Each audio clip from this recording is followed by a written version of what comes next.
નમસ્કાર, હું નીતિન પટેલ. તમે જોઈ રહ્યા છો સમાચાર મેં આગે ન્યૂઝ. હવે જોઈએ આજના સમાચાર.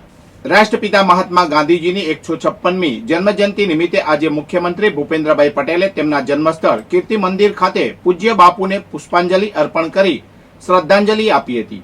આ પાવન અવસરે મુખ્યમંત્રીએ કીર્તિ મંદિર ખાતે પૂજ્ય બાપુના જીવન કવન અને જન્મસ્થળની માહિતી આવરી લેતા QR કોડનું લોકાર્પણ કર્યું હતું. આ નવી સુવિધા દ્વારા હવે પ્રવાસીઓને બાપુના જીવન કવન વિશેની તમામ માહિતી આંગળીના ટેરવે સરળતાથી ઉપલબ્ધ થશે.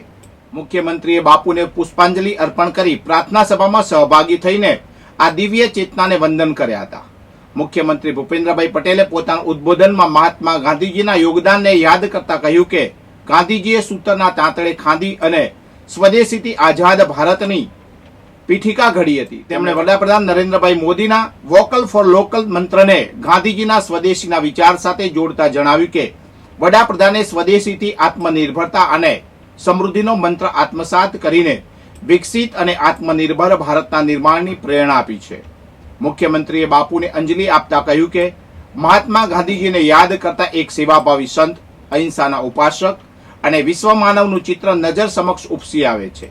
તેમણે સૌને અસત્ય પર સત્યના વિજય પર્વ વિજયાદશમીની પણ શુભકામનાઓ પાઠવી હતી. પાટણ શહેરમાં 2 ઓક્ટોબરના રોજ ગાંધી જયંતિ નિમિત્તે વિવિધ રાજકીય પક્ષો, સેવાકીય અને સામાજિક સંસ્થાઓ દ્વારા ગાંધીજીને શ્રદ્ધાસુમન અર્પણ કરવામાં આવ્યા હતા. શહેરના રેલવે ગરનાળા પાસે આવેલી ગાંધીજીની પ્રતિમાને માલ્યાર્પણ કરીને આ ઉજવણી કરવામાં આવી હતી. આ માલ્યાર્પણ કાર્યક્રમમાં ભારતીય જનતા પાર્ટી, કોંગ્રેસ, આમ આદમી પાર્ટી સહિતના રાજકીય પક્ષોના પ્રતિનિધિઓ ઉપસ્થિત રહ્યા હતા. આ ઉપરાંત ભારત વિકાસ પરિષદ સીધેમ શાખા તેમજ પાલિકા સ્ટાફ સહિત સરકારી તંત્ર દ્વારા પણ ગાંધીજીની પ્રતિમાને પુષ્પાંજલિ અર્પણ કરવામાં આવી હતી. પાટણ નજીક આવેલા રાજપુર ગામે પણ ગાંધીજીની પ્રતિમાને સમસ્ત ગ્રામજનો દ્વારા માલ્યાર્પણ કરીને શ્રદ્ધાસુમન અર્પણ કરવામાં આવ્યા હતા. આમ સમગ્ર જિલ્લામાં ગાંધી જયંતિની ભાવભેર ઉજવણી કરવામાં આવી હતી.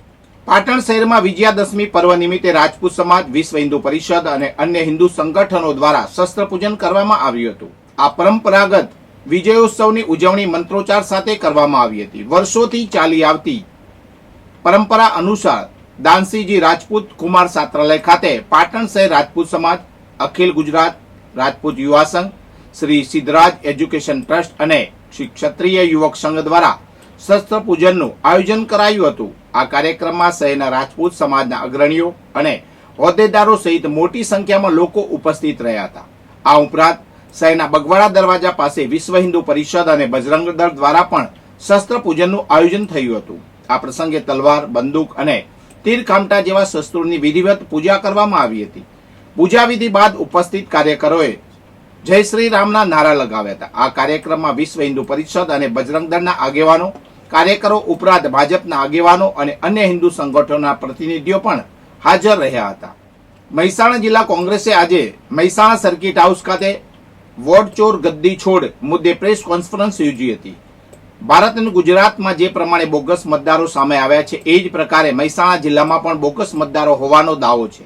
વોટ ચોર ગદ્દી છોડના દાવા વચ્ચે મહેસાણા જિલ્લા કોંગ્રેસે નમૂના પૂરતા એક વિસનગર તાલુકાના બાકરપુરના બોગસ મતદારનું નામ સોનલબેન ભાવેશભાઈ પટેલનું નામ હાલમાં જાહેર કર્યું હતું. આ સાથે મહેસાણા જિલ્લા કોંગ્રેસ મતચોરી માટે મતદાર યાદીમાં ઉભા કરાયેલા બોગસ મતદારોની વિગતો અને સંખ્યા ખુલ્લી પાડશે. ત્યારબાદ મહેસાણા જિલ્લા કોંગ્રેસ દ્વારા વિશાળ રેલી યોજી જિલ્લા કલેક્ટરને આવેદનપત્ર આપવાની વાત કરી હતી.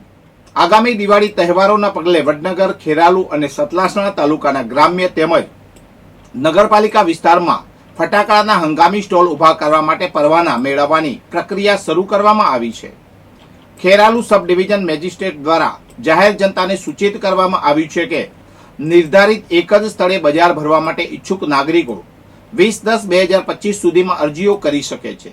પરવાનો મેળવવા માટે અરજદારોએ મામલતદાર કચેરી ખાતેથી ફોર્મ નંબર AE5 મેળવી ₹3ની કોર્ટ ફી સ્ટેમ્પ સાથે નિયમો મુજબની 900ની પ્રોસેસ અને પરવાનગી ફીનું ચલણ જમા કરાવવાનું રહેશે. અરજીની સંખ્યા વધુ હશે તો વહેલા તે પહેલાના ધોરણે પરવાના મંજૂર કરવામાં આવશે અને સુરક્ષા સંબંધિત તમામ વ્યવસ્થા પરવાનેદારોએ સંગઠિત રીતે જાતે ઊભી કરવાની રહેશે. ફટાકડા બજારો માટે સ્ટોલ સ્થાપવા, અગ્નિશામક વ્યવસ્થા અને સુરક્ષા સંબંધિત વ્યવસ્થા પરવાનેદારોએ સંગઠિત રીતે જાતે ઊભી કરવાની રહેશે. સ્થાનિક નગરપાલિકાની ભૂમિકા ફક્ત સ્થળે પાયાની સુવિધાઓ અને જાહેર જનતા અવરજવર કરી શકે તેવા રસ્તા વગેરે ઉપલબ્ધ કરાવવા પૂરતી રહેશે. એકથી વધુ પરવાના માટે એક જ અરજદાર અરજી કરી શકશે નહીં. સંબંધિત સ્થળોએ જગ્યાની ઉપલબ્ધતાને ધ્યાનમાં રાખીને 50-50ના સ્ટોલની મર્યાદામાં નિયત મુજબ પરવાના મંજૂર કરવામાં આવશે. જો જગ્યાના પ્રમાણમાં અરજીઓ વધુ રજૂ થાય તો વહેલાતા પહેલાના ધોરણે પરવાના મંજૂર કરી બાકીની અરજીઓ રદ કરવામાં આવશે. સ્થાનિક વહીવટી તંત્ર દ્વારા નિયત કરાતી જગ્યાઓ ટાઇટલ ક્લિયર હોય, ખાનગી માલિકીની હોય તો જરૂરી સંમતિ સાથેની હોય અને અન્ય જાહેર સંસ્થા કે સરકારી સંસ્થાની હોય તો કોઈ વિવાદયુક્ત ન હોય તેની તકેદારી રાખવાની રહેશે.